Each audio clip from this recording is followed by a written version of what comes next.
Welcome. My name is Patrick Curran, and along with my friend who lives to go outside and play Greg Hancock, we make up Quantitude. We are a podcast dedicated to all things quantitative, ranging from the relevant to the completely irrelevant. In today's episode, we discuss the often forgotten importance of observation and exploration for the purpose of suggesting patterns and forming hypotheses, which can later be refined and rigorously tested within the framework of our well-developed confirmatory machinery. Along the way, we also discuss Orlando road trips, our inner child, crappy glue, melted chocolate, leaning into the pitch, even a penny, 3x5 therapy cards, Law and Order, Easy Rider, 200 million digits of pi, the Illuminati, the first rule of Confirmatory Club, aircraft bullet holes, and Karl and Tom. We hope you enjoy today's episode. So for the first time in a while, I am looking forward to this week's appointment with Dr. Michelle. Okay, why is that? She has had us listing out things that we intend to do, making a schedule for when we're going to achieve it, and then marking them individually of doing what we actually proposed. I'm hearing the word we a lot. We have a webpage. We do. And as I will tell Dr. Michelle, I think it has been a nice joint project that helped to bring us a little bit closer together. So thank you. So we're really excited about this as we have been talking for 2 years about updating our webpage. We had a wonderful initial webpage that your student helped us with, Tessa. Bless her. Yes, she did. And it was beautiful and wonderful, but we didn't have a place for show notes. You can now go to quantitudepod.org. We have episodes and a way of submitting a message to us if you would like. But we've added a couple of things. As first, within the episodes page, we will now have show notes with any episode where if we raise a paper or if we identify some place or a resource that we'll be able to list it there. The one that I'm equally excited about is we now have a set of curated playlists. You all, by definition, are foolish enough to waste your time listening to us at this very moment. But if you want to share that foolishness in a class or you want to bother somebody else with it, we actually have organized episodes under different headings about data analysis or philosophy of science, validity, measurement, and then they're all searchable. You can look for keywords and identify specific episodes in the past. So anyway, we're very excited about that, and we hope people may find that of some trivial interest in their own work. So now, for something completely different, we're going to have a wandering and unstructured talk about where do ideas come from. Now, listeners, pulling back the sheet a little bit in how Greg and I do this, as you already know, maybe there's not as much organization goes into this as otherwise could. But we'll kick back and forth over text some ideas for episodes, and we distill down to and saying, okay, Friday we're going to talk about this. I am dragging Greg kicking and screaming into this topic. Would that be a fair characterization of our communication thus far? Well, yes. That alone is going to be entertaining. But I want to be a supportive partner in this joint endeavor, Patrick. I want your dreams and hopes to become mine so that we can realize them together. You know, I can see you holding the 3x5 card as you read that, right? I thought that was out of the video frame. Okay. And the eye roll didn't help with that at all either. I have always found it fascinating, like way, way back in the day. I mean, when I was a kid, you observe something and you wonder, why is that? Why does that happen? What underlies that? What motivated that person to do that? We have this architecture of data analysis, quantitative methods, this whole machine that we have. Can we use that in some way to rent a van, road trip down to Orlando, and just have fun with data in discovery mode, right? Is so much of what we do as a science is incredibly importantly a priori. It is confirmatory. We draw on theories. We derive hypotheses. We design a study. We gather data. We fit statistical models to adjudicate the hypotheses. It's a very deductive process. Deductive is you go from the broad to the specific. That's a gross oversimplification, but you go from the broad to the specific. It is our bread and butter. It's why we exist. It is how we proceed as a science. But there's always been this question of, well, where does that very first step come from? The question. If we're going to make an a priori hypothesis drawn from theory, there's a step earlier. If you look up various sources for what is the scientific process or what are the steps in the scientific method, some listings will start off with the hypothesis, and then some will start off with observation. But the ones that start off with the hypothesis, the little child in you should be saying, but where did that come from? And I think the things that we'll be talking about today are meant to sort of reactivate that inner child that wonders about things and doesn't know exactly what you're going to find, but wants to go out there and poke at it anyway. An acronym that I sometimes will use for an undergrad, and again, just a gross oversimplification. If you're a PhD philosopher of science, I actually would suggest you just turn us off right now. All right. Wait, download it first. Okay, Yeah. but then just turn it off. And then just go ahead and turn it off. Yeah. The acronym OPEM, open. Observe, predict, explain, manipulate. It's an initial structure of thinking about the scientific method. You observe the world around you. Then you predict. Oh, I see this comes up, that sets in the evening. It comes up in the morning, sets in the evening. I can predict that. You explain it. Ah, a chariot races the sun across the sky, right? The old Greek mythology. Yeah. And then in some sciences, if you're able, you manipulate. That opening gambit, though, is you observe. Right? You watch the world around you. Well, what are some things we can do in our own work where we can go to the data and just play? We're going to go out on the beach. We're going to lather up with 100 SPF, right? You and I have been at the beach together, and we show up on radar in the local airport.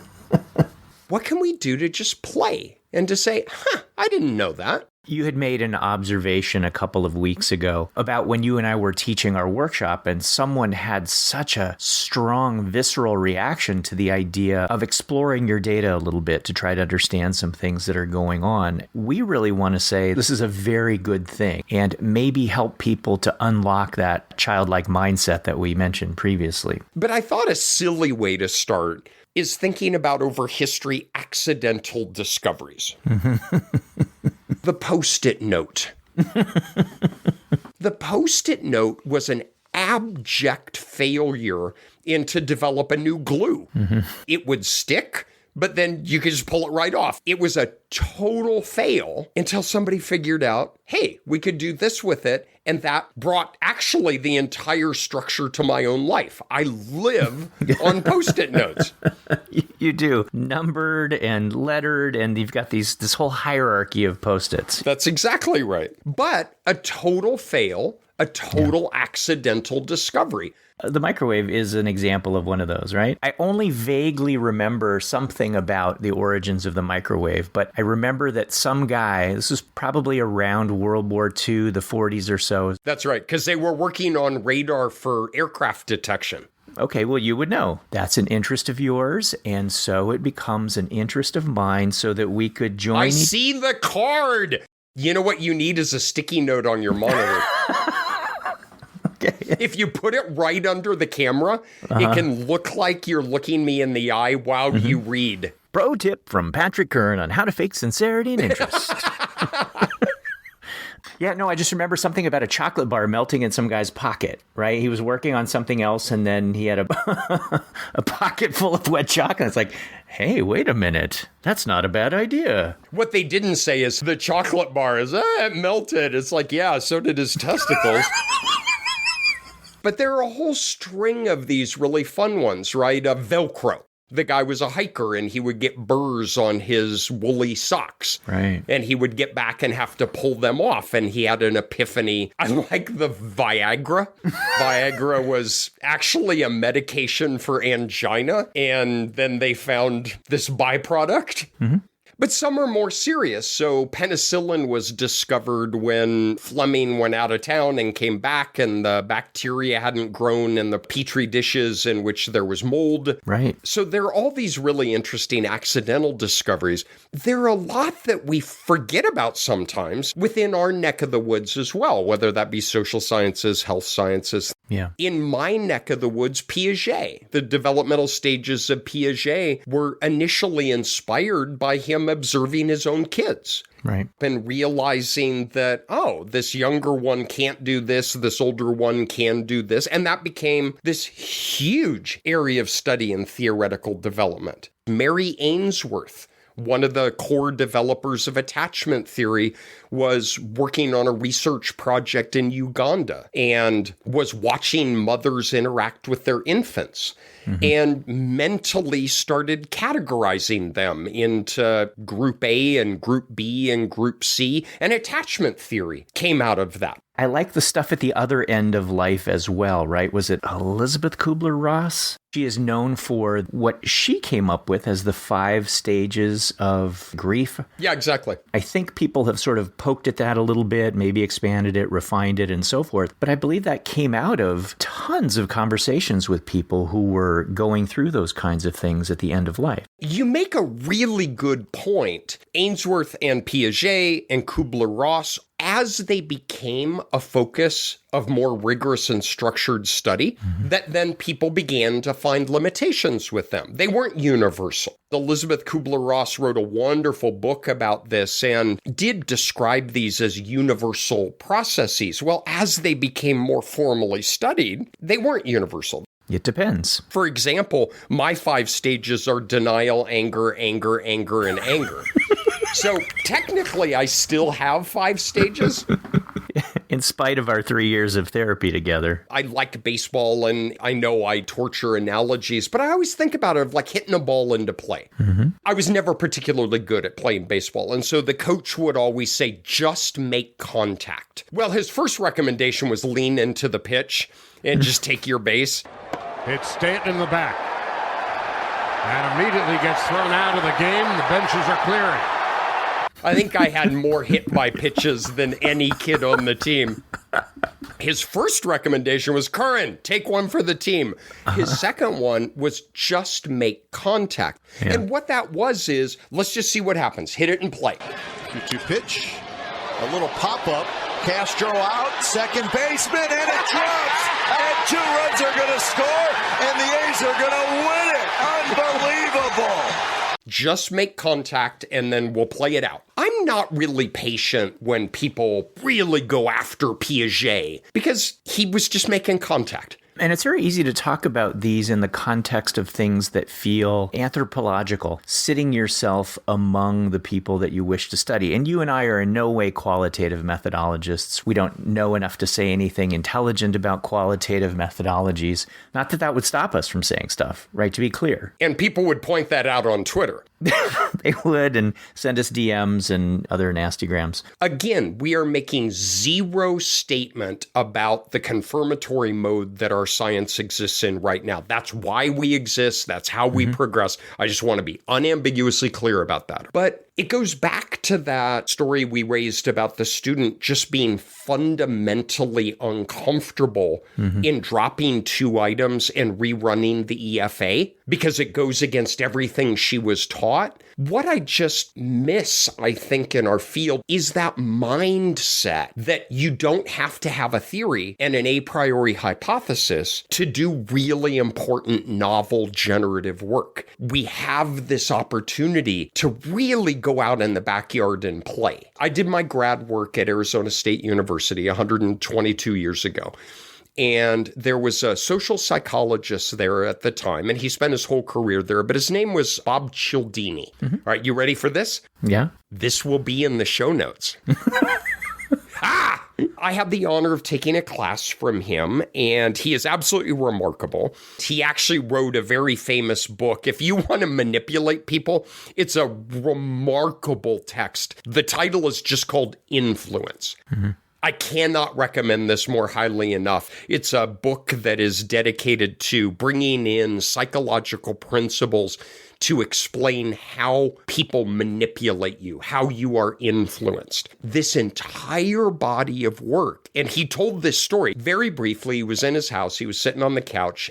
Somebody rang the doorbell and was going door to door collecting money. And Bob said in the story, he went to open the door and tell the person, I'm sorry, I can't donate as I already give through work. Long story short, he ended up giving her $20. Closed the door and went and sat on the couch. And he said, what the hell just happened? He went to the door with the intent of not giving money, and he closed the door having given her $20. It started an entire career of his in how does one person influence another. And what he found was she gave the spiel, and at the very end, she said, even a penny helps. You would have to look another person in the face and say, I am not going to give you a penny. Yeah. He opened his wallet and gave her a $20 bill. He started working with the Red Cross. They had an experimental design. Some people said even a penny helps. Some people didn't say that. They showed that having that one line led to a significant increase in the amount that was collected. And he had 20 or 30 year research career then that came off of that one instance. It wasn't a theory. It wasn't a hypothesis. It wasn't an a priori test with a known p-value.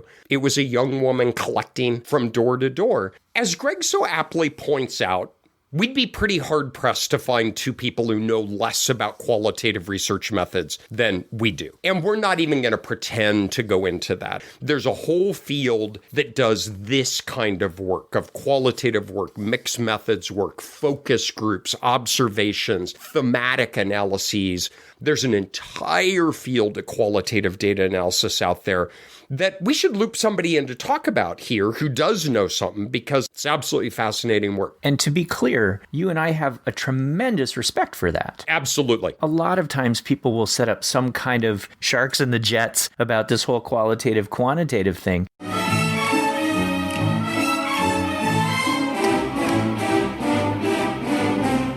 I think that it is not only important, I think it's essential work.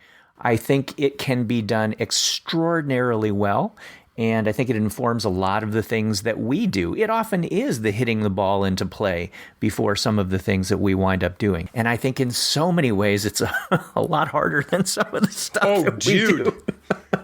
Our stuff? X prime X inverse, X prime Y, you get a couple of standard errors and you look for some value under 0.5 and we're done. I've worked with some qualitative researchers and our job is way easier. Yeah. So we're not going to focus on something we know nothing about. Really? And instead talk about something that we know mostly nothing about. Like 10%? Sure. We'll go with that. That's charitable. 5% each. Okay. You can add up percents, can't you? I don't know. I'll have to Google that. What I'd like to puzzle through a little bit is, okay, so if we take a data analytic approach, that we have empirical data, and indeed maybe even narrow the conversation a little bit to we have existing data. Yes. You have a student, you have an undergrad, yourself, you have access to existing data, public access data, you have your advisor's data, whatever it is. What can we do to just go out in the backyard and play, right? Do you remember that when you were a kid is, Mom, can I go play? I just want to go out and play. Let's talk about just going out back and playing when we have data. What I will say, just seed this conversation, is there are challenges with what we're going to describe. There are challenges in a number of ways, right? First of all, if you're dealing with existing data, as we talked about in a prior episode, you didn't make the choices for the variables that are there. You got what you got. So sometimes it's a very constrained framework. We know this. Another thing that is a strike against this, or a challenge, is that oftentimes our professional structure doesn't seem to reward this kind of behavior, right? The idea of playing. You go into this with some challenges ahead of time for sure. On the other side of that, though, the Institute of Education Sciences actually has a fundable goal, a whole mechanism dedicated to exploration. And I think that actually shows a lot of foresight on their part as to where ideas actually come from. So this is an IES Goal 1 exploration. This says research supported under the exploration goal identifies 1. Malleable factors that are associated with education outcomes for students, and 2. Factors and conditions that may mediate or moderate the relations between malleable factors and student outcomes. The identification is to be done through the analysis of data collected by the project or secondary, or the meta-analysis of research studies, right? So the idea is essentially that you are poking around, trying to find potential relations, and that later on, see whether or not those things hold up upon maybe a more structured scrutiny. I love that IES realizes that some of the best ideas come from you just poking around. And communicating that to students. That's what I am excited about and thinking about is, yeah, you got to do your chores, but yeah, you can go outside and play too, right? These two things live together. Where do those questions come from? I saw a talk at National Institutes of Health from a very senior scientist. He said something along the lines of, NIH will fund your project if you can tell them what the results are going to be. I thought that was a wonderful statement. Yeah. It's about the predictability, about hypotheses. Again, I support that. And that is a good, positive thing in deriving hypotheses from theory and conducting a priori tests. But he had this really salient point. We'll give you money if you can tell us what the results are going to be. Yeah. It brings us to John Tukey, who is one of these kind of Renaissance people, polymath, just someone who is very good at many different things. John Tukey wrote over decades, and there are collected works of John Tukey as I have on my bookshelf at campus. I assume it's still there. I haven't been in my office in like 2 years. 4 or 5 volumes of collected writings of John Tukey. And if you haven't read John Tukey, I would recommend that you do for 2 reasons. One is he's one of the most important thinkers in quantitative methods among many other areas. He contributed to many, many areas of scientific inquiry. But also, he's just this wonderful, colloquial, engaging writer.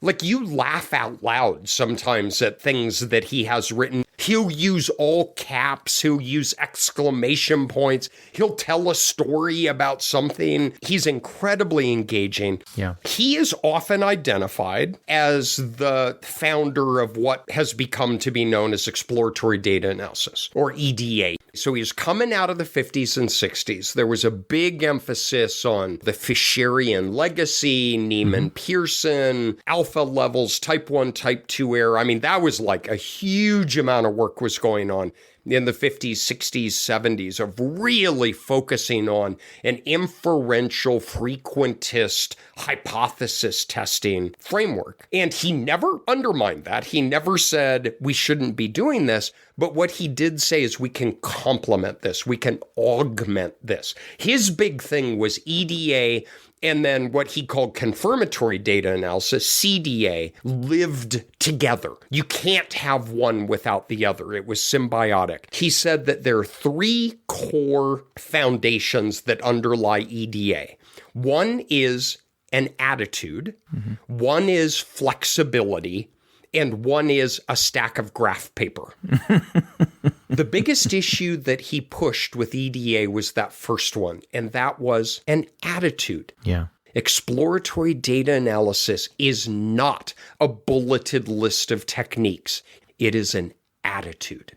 There was something that he said about EDA. Students who have never been exposed to confirmatory data analysis have a much easier time with exploratory data analysis than people who have been exposed to confirmatory. And I think that goes with the idea that this is a mindset. This is a way of thinking about the world, a way of approaching the world. And when you get so locked into the confirmatory side, it's even hard to think about things from an exploratory perspective. So I love that he acknowledged that. He kind of likened it to a foreign language. You haven't been, and he used the word in one paper, indoctrinated into the confirmatory perspective. It was easier to teach, easier to appreciate. And again, it goes back to my broader point I alluded to earlier, is I would love to help students earlier in their training appreciate that there are two ways of doing this that are complementary to one another. He wrote over and over again is that these two have to live together. He said that the line of reasoning that we are taught is question, design, collection, analysis, and conclusion. Right? And that's just it. What is your theory? What is your hypothesis? How do you design the study? How do you gather the data? How do you test the hypothesis? And he said, but what we have to do is go back and really focus on the question. Where does that question come from? He somewhat critically talks about how confirmatory data framework is you're putting a criminal on trial. That's a very common analogy that's used. And I've used that before on prior discussions as we're making a principled argument to the jury. You're trying to convince a readership based on data. He has a wonderful line that he says, but how can you put an undetected criminal on trial? You can only put a criminal on trial who's been caught. What about all the criminals who have not been caught? And I love that twist on the analogy is what EDA is trying to do is to find the undetected criminals who can then be put on trial. So you remember Law and Order? I don't. I never watched an episode. Okay. Turn on your TV now. You will find it. But it is exactly the analogy that I think about in this. The original Law & Order show was divided into two parts, where the first part was all the detective work, all the things that went into trying to look at patterns and pieces of information, try to come to some conclusions. And then the second half of the show took place in the courtroom and with the characters who were trying to prosecute it. And for me, that's a nice metaphor for what goes on in the way that exploratory and confirmatory go together. In the criminal justice system, the people are represented by two separate yet equally important groups: the police who investigate crime and the district attorneys who prosecute the offenders. These are their stories. The first part is about looking for patterns, wondering if they're reasonable, right? You can find patterns that really could be explained in a variety of different ways. So the first part is all about looking for those patterns, and the second part is about convincing people that those patterns point to one particular conclusion. I like that breakdown. One thing I love about Tukey is he had such a turn of phrase. He talked about we need to develop a strict rule structure that consists of few strict rules. He had this really nice discussion about how we have to break our blind loyalty to textbooks, that textbooks encapsulate authority, that this is the final arbiter of what students learn. At the time, an EDA perspective was not represented in textbooks. Textbooks is the mechanism in which students are learning the craft. Therefore, students are not getting this flexible attitude of exploration through the textbooks. One of his lines that I most like is much useful work can be conducted without the need to invoke probability. And I think that's a really lovely thought. So many things we talk about revolve around alpha and beta and 1 minus beta. He's like, let's not look at probability at all. Initially, Tukey is a character who really, not in a bad way, plays both ends of the spectrum, right? So you've got, on the one hand, the guy who's riding his motorcycle shirtless.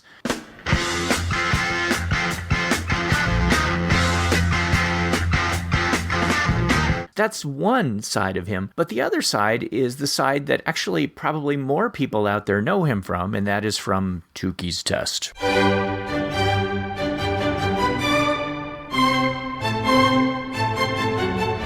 The idea that we have to control for multiplicity, that when we test many things, the chance that some of them will elevate to statistical significance is greater when we're doing more of these tests. So he is completely aware of the issues that arise from exploration, but he was so in favor of that exploration. Go ahead, find some things, and then later we will go ahead and subject them to tests, to rigorous tests. But you have to have just as much freedom to try to unearth those possibilities. Born to be wild. But the idea of looking for patterns in things and trying to figure out whether those patterns are meaningful or whether they are just sort of, what's the word? Is it pareidolia? Where you think you see patterns in things, but they're not real patterns. Is that a term that's familiar to you? It is not. Is there a term for making up words just to mess with me? I was sorting through the first 200 million digits of pi, and you know what I found? Your birth date occurs 3 times. Mine occurs 5 times. What does that mean, Patrick? You have way too much time on your hands. I was going with Illuminati confirmed or something more dramatic.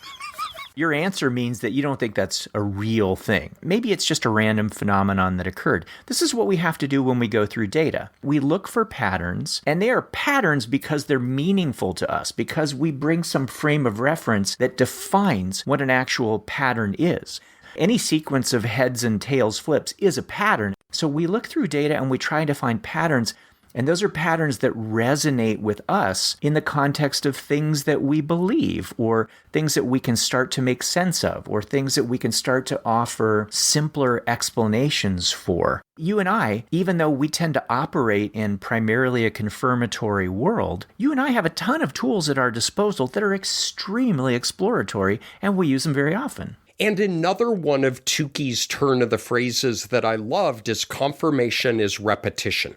This very notion of looking for patterns from an exploratory standpoint, but that to confirm that, you need to replicate. He was literally talking about replication in terms of repetition, is then that begins to build an argument for confirmation. So that is completely consistent with Tukey's perspective. And when you and I taught our workshop, one of the techniques that we talked about there was principal components analysis. And although the workshop was specifically about measurement and a lot about factor models, we also talked about the idea of seeing whether or not data actually congeal around these things that you might be able to bring meaning to using whatever your frame of reference is. So I think of principal components analysis as a great example of something that can help us to explore patterns in our data. And as we talked about in the principal components episode, principal components is often used in modern day applications to take a very large amount of information to distill it down to a smaller amount of information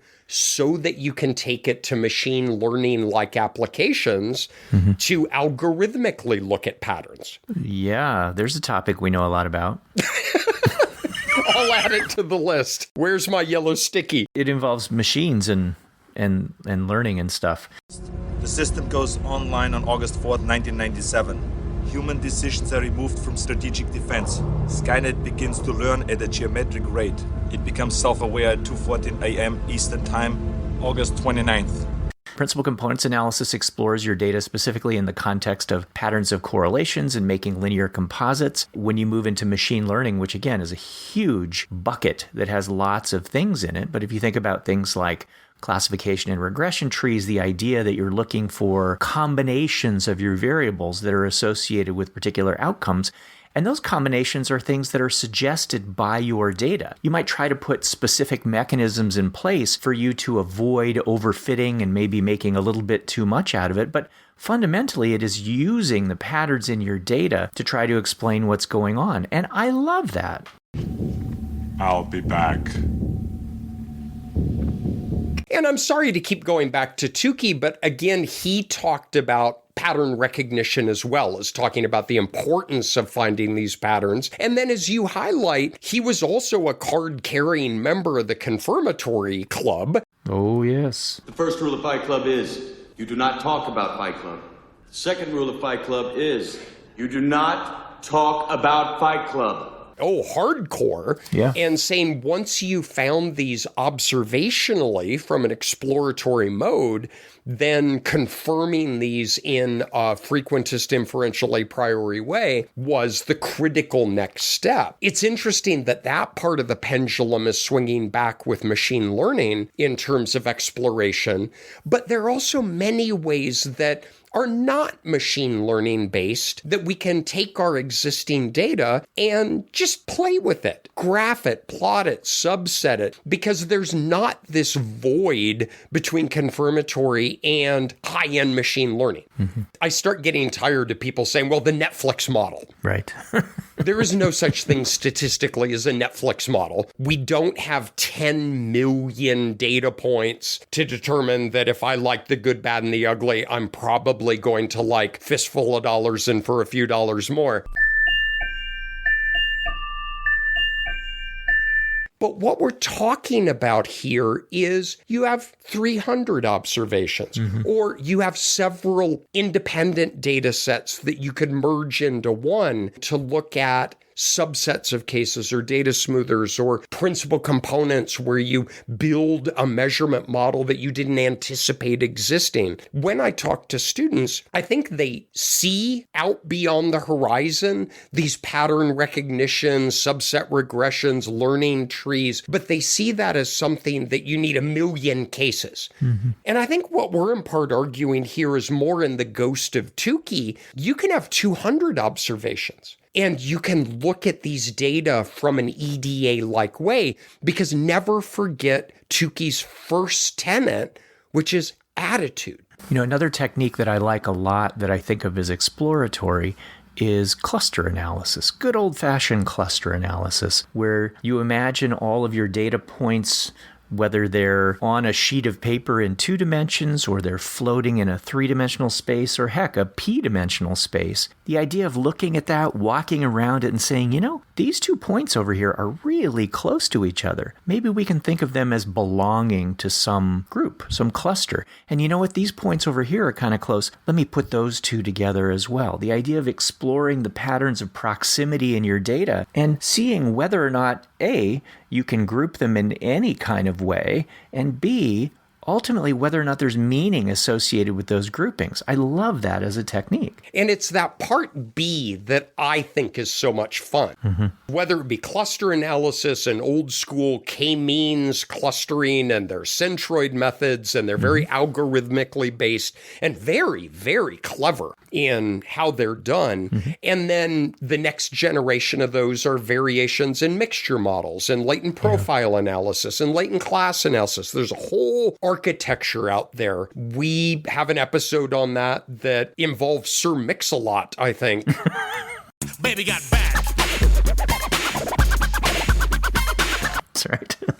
The step A is, these observations seem to kind of want to hang out together, and these observations kind of want to hang out together, and we can make these 2 clusters. Okay, cool. We can do that.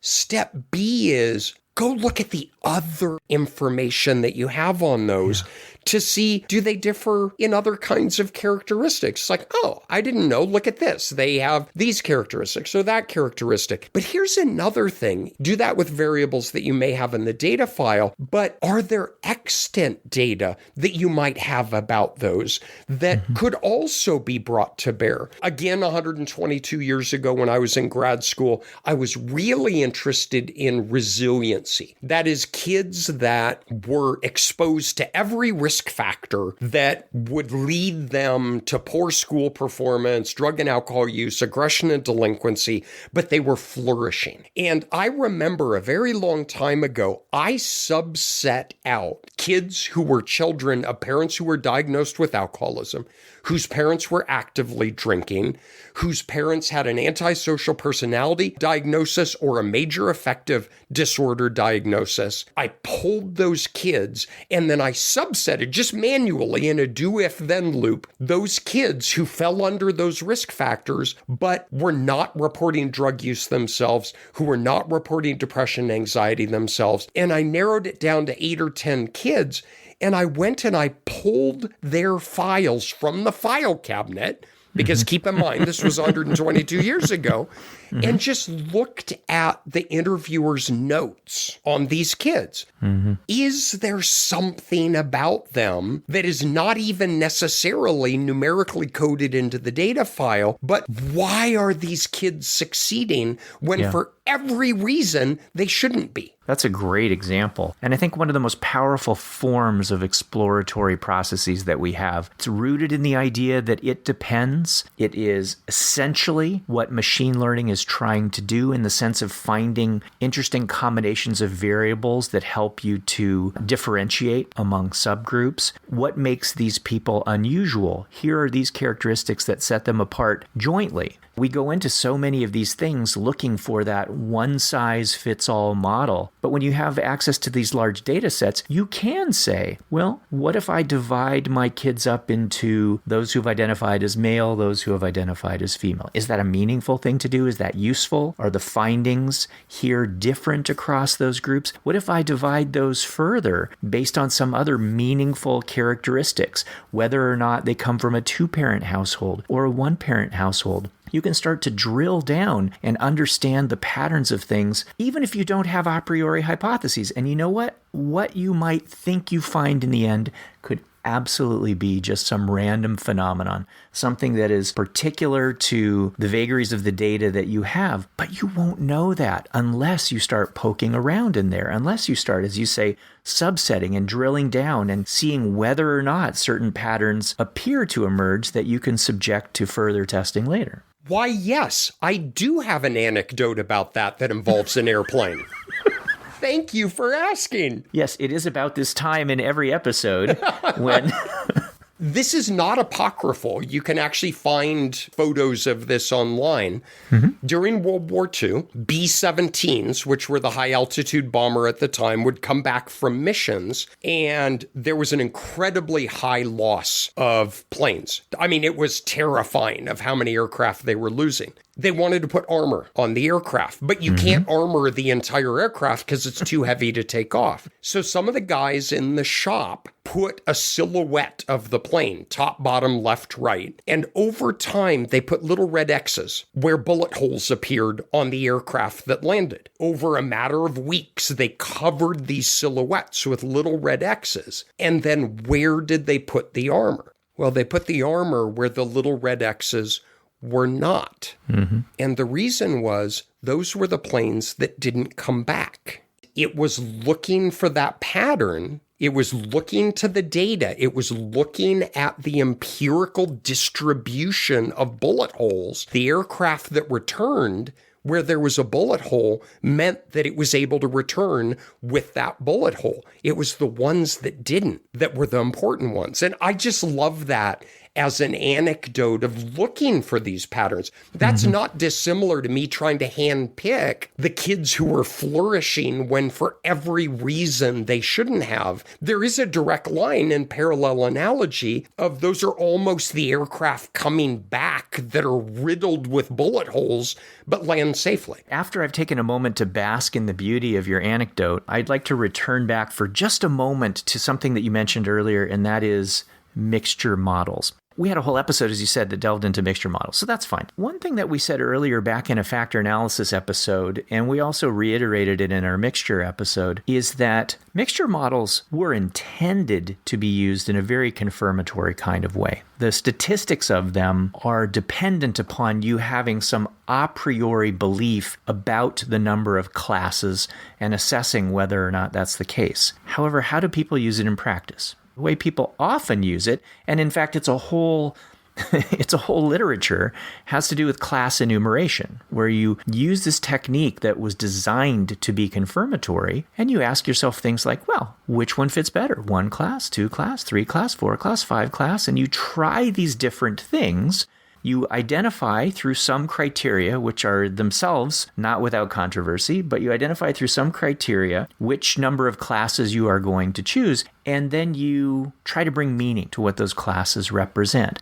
And that's an example where we think about having methods that are technically in one kind of camp, but the way they're practiced often has that exploratory flavor to it. And when you and I were talking about factor analysis, what we said was exploratory factor analysis isn't so exploratory, confirmatory factor analysis isn't so confirmatory. Discuss the idea that, first of all, we can lay these out on a continuum, but most of the stuff exists in the middle there somewhere. So I would take that one step further and not just say that we use confirmatory things in exploratory ways and exploratory things in confirmatory ways, but I would take that one step further and maybe say, maybe exploratory techniques and confirmatory techniques aren't that different. And I don't mean that in practice per se, I mean actually at their very core. And for me, it comes back down to the idea of patterns and randomness. So if you think about in an exploratory data type technique, what you're in essence trying to look for are patterns in the data. And what I said earlier was that patterns are only patterns to the extent that you have some preconceived overlay of what constitutes a pattern. So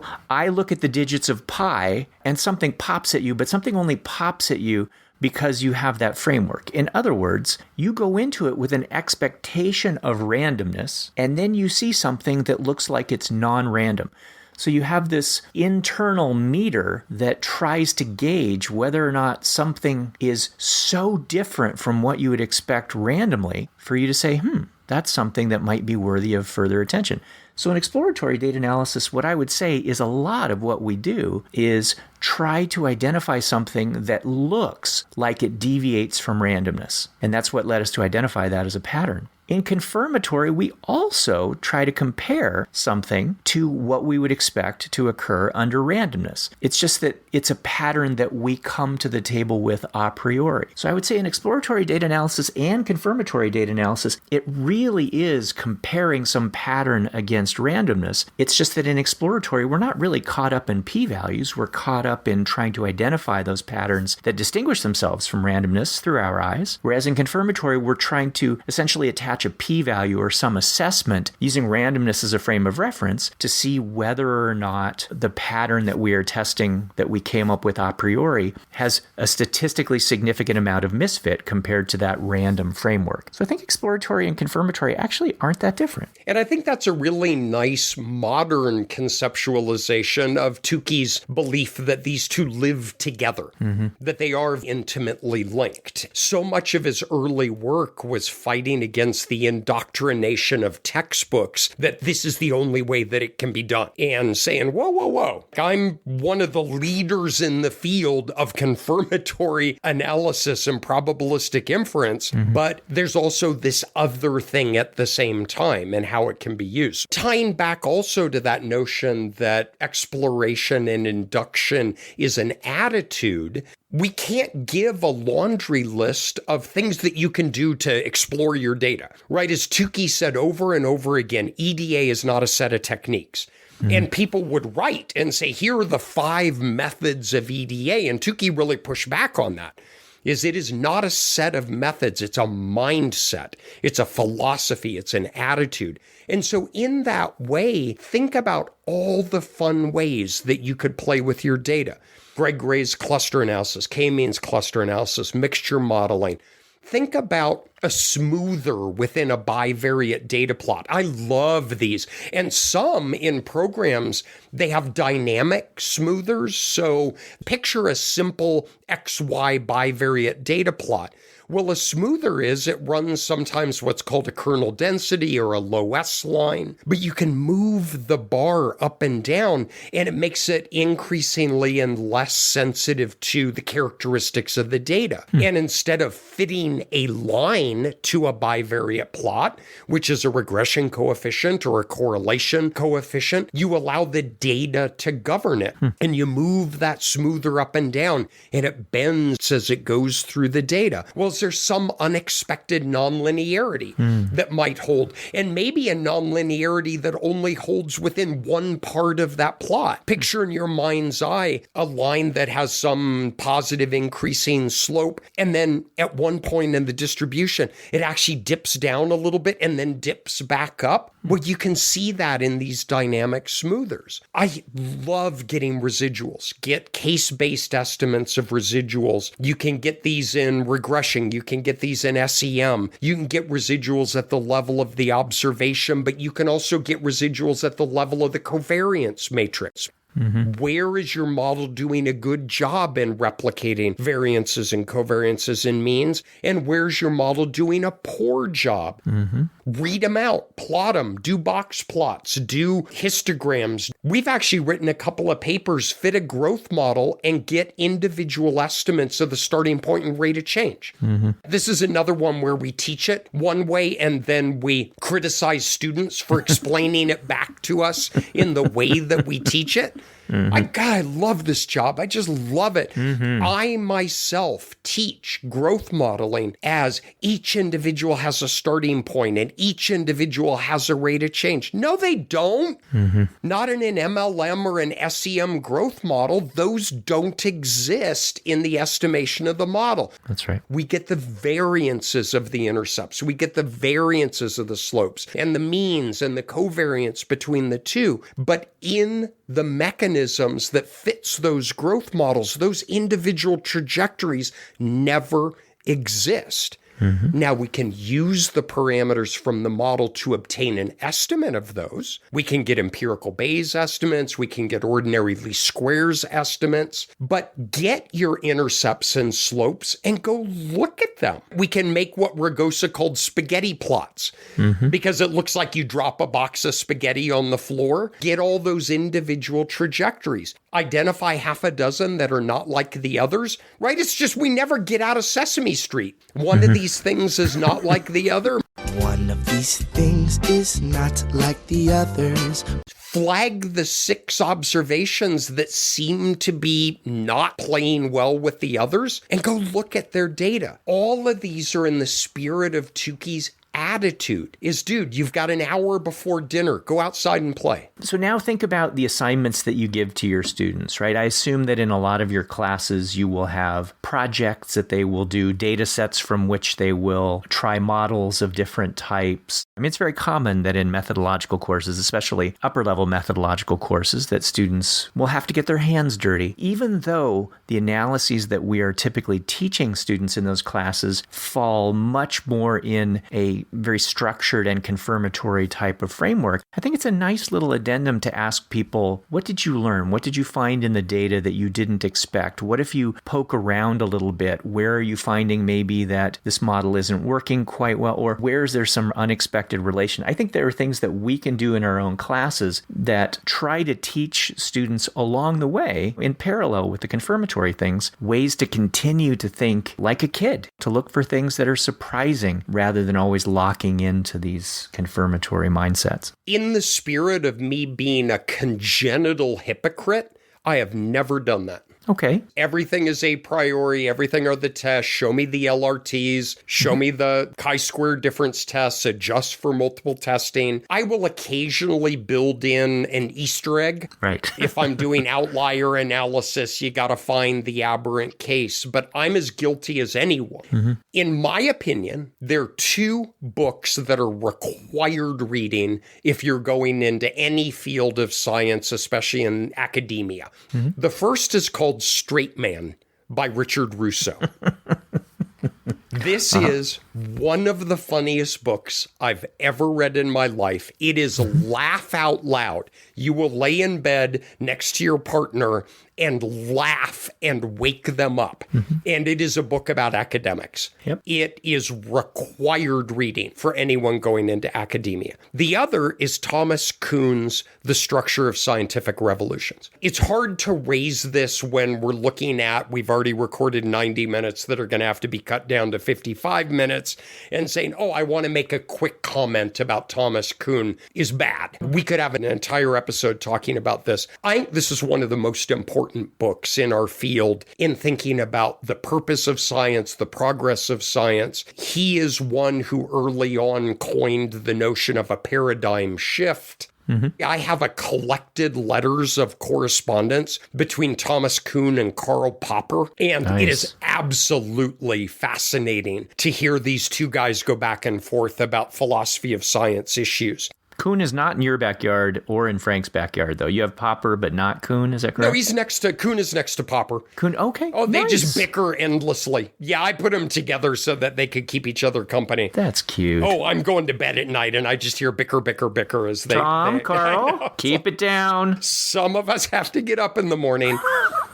Kuhn, very briefly, he literally starts with a discipline starts with facts, starts with observations. And then he has this wonderful description of when you start with facts and begin to develop a discipline, then a dominant paradigm arises. So he talks about these paradigms. And it's indoctrinated into journals and into professional societies and into curricula, right?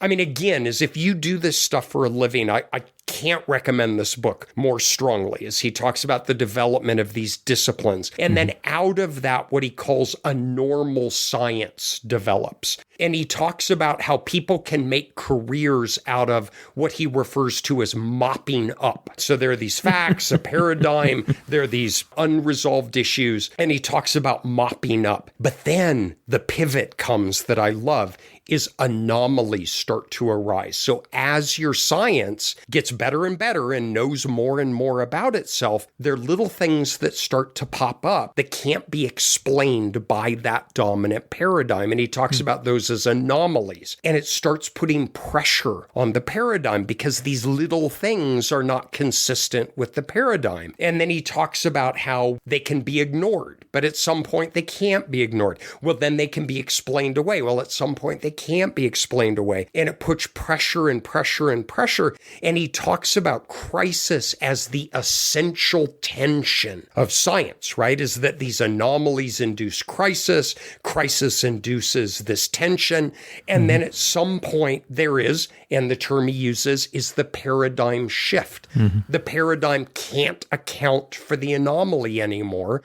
And a new paradigm is developed. And everything we do, you can follow this arc. And of course, it doesn't apply to everything. And of course, there are certain disciplines this applies better to, but it is what we do. And one of my favorite lines of him is normal science seeks to discover what is known in advance. I love that line.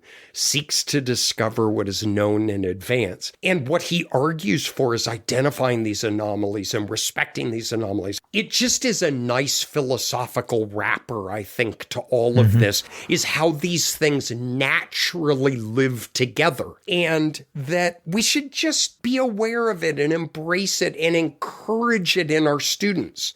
Right? That's one of the things that I think is so important. You and I are too old a dog to teach too terribly new a trick. That's evident in you keep holding up 3x5 cards to give me affirmations. Conveying to our students this love of play. Going to the plate with, okay, Curran, just make contact and let's see what happens. All right, everybody. So go out there and play. We hope this has been a useful conversation to complement some of the deeper methodological stuff, the weeds that we sometimes get into, just to remind you to go out there and play. I think it's something we don't do enough of. Thank you, everyone. We so appreciate you taking your incredibly limited time to squander it with us. Take care, stay safe, and we'll talk to you next week. And Patrick, I have appreciated your positive contributions to this entire endeavor and look forward to working with you further. I can't read that one. Thanks so much for joining us. Don't forget to tell your friends to subscribe to us on Apple Podcasts, Spotify, or wherever they go to get things to torture their kids in the car. You can also follow us on Twitter, where we are @QuantitudePod, and visit our new and improved website, quantitudepod.org, where you can leave us a message, find playlists and show notes, listen to past episodes, and other fun stuff. And finally, you can get cool Quantitude merch from redbubble.com, where all proceeds go to donorschoose.org to help support low-income schools. You've been listening to Quantitude, the podcast planned by the equivalent of 1,000 monkeys on 1,000 typewriters. Okay, maybe just 2. Today's episode has been sponsored by The Violin Plot, the plot that thinks it's superior to all others, but especially the viola plots, which clearly require no musical plot talent whatsoever. And by Kernel Smoothers, for those times when a captain or lieutenant smoother just isn't enough. And finally, by the pie chart, the favorite graphical display of any holiday season. I like the key lime pie chart, or the Boston cream pie chart, Or maybe a banana cream pie chart. This is most definitely not NPR. Or maybe a cherry pie chart. Ooh, I do like cherries, but not when they're too tart. They have to be kind of sweet. Oh, that would be delicious. You know, when they're really just right and then